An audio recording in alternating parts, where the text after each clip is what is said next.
sakaling nakipagsayawan. Oras na tayo ngayon, mag-alas 2 na lang. Ang oras na lang tutulog mo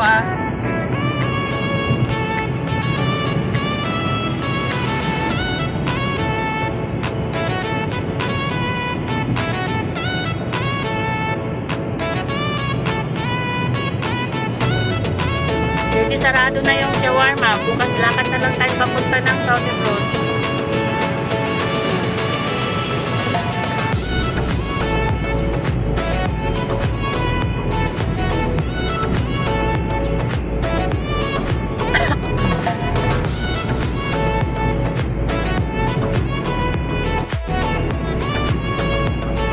Sarado na mga sarado na nakno. Kahit McDo. Sarado rin sila. Sarado Jenny. Wala tuloy tayo ice cream.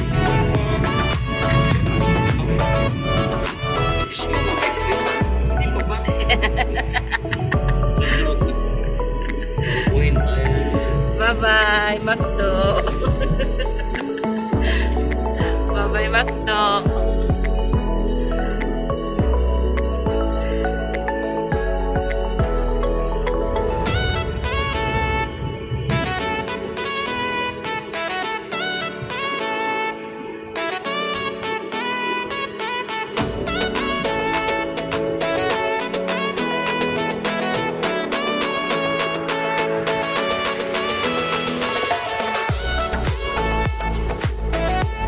Sa WhatsApp nga sila nag-uusap.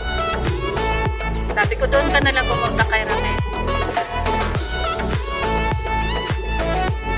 Sabi ko, basta wag mong patagalin yan. Baka mamaya, magaan na naman yung likod mo. Antayin mong sumakit yan. Ako, hindi pa matatanggal yung maga niya. Ano siya, may pilay. Pinabilayan niya nung bata pa. Parang ako lang ba? Kaya alam ko yung... Kaya pala sabi ko, nasakit ang likod ko. Wala naman akong ginawa. Yung pala, magkakaroon ako ng client na may masakit. Naramdaman na Kaya alam ko na yung gagawin ko sa kanya. Tsaka yung sa ilalim ng kilikili. Ituloy na hilot yung kamay mo na.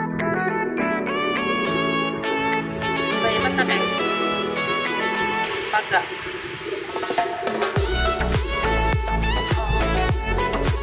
May gamot ka pa doon?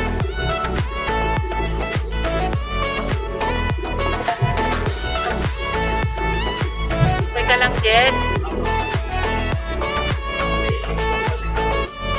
Ha? Pinawisan ka, no? Oo, magano ka kasi didikit sa higaan. Kaya pala yung video ko malabo sa gabi, hindi pala naka-bright. Mahina lang yung tingnan mo, kita naman. Para may content ako. Shoutout na lang sa inyo na lang dyan. Yan, biyahe kami, nakikita nyo yun. Gabi na, madaling araw na. Naka-live na nga si ate. Kaso lang, anong oras ako nito mag-iisip. Kunin mo na yung panggas na kasi para makapagas ka po. Kasi na, yung 50, doon na sa taas. Yung nandyan, pang chai mo lang yan.